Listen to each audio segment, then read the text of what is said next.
Praise the lord.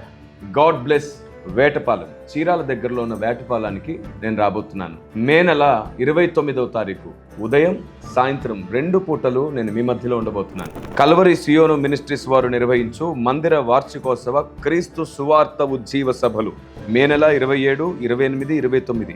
27వ తారీఖు సాయంత్రం 6 గంటల నుండి సభ ప్రారంభం. ప్రేమతో ఆహ్వానించేవారు పాస్టర్ సిహెచ్ చార్లెస్ పిన్ని గారు, కల్వరి సియోను మినిస్ట్రీస్ వ్యవస్థాపకులు, వేటపాలెం. వివరాలకు మీకు నంబర్స్ ఇవ్వబడుతున్నాయి. దూర ప్రాంతం నుంచి వస్తున్న వారు ముందుగా తప్పకుండా తెలియజేసి హాజరవ్వండి.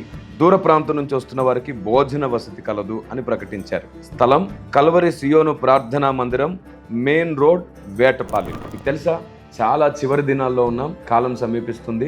రాకడ సూచనలకు ప్రపంచమే సిద్ధమవుతుంది. కానీ ఇంకా సంఘం సిద్ధపడలేదు అనే విషయాన్ని జ్ఞాపకం చేయడానికి దుఃఖంగా ఉంది. దూషణ, ద్వేషము, అల్లరి, క్రోధము, పండితులు అక్షర జ్ఞానంతో విర్రవీగుతూ ఆత్మీయతను గుర్తించలేని తనంలో మృదువుగానే నెమ్మదిగానే ఎన్నో విపరీతాలను చేస్తున్నటువంటి ఈ తరుణంలో సాతాను వాడి తంత్రములతో సంఘాన్ని ఇంకా విచ్ఛిన్నం చేస్తూ ముక్కలు చెక్కలు చేస్తున్నటువంటి ఈ దౌర్భాగ్య పరిస్థితిని గుర్తించేవారు లేరా? ఒక వ్యక్తిలో ఒక్కటి తప్పనిపించిన వ్యక్తినే తప్పుడు మనిషిని చిత్రీకరిస్తున్న సాతాను కుట్రలో ఎందరో జ్ఞానులు సహకారులు కారా?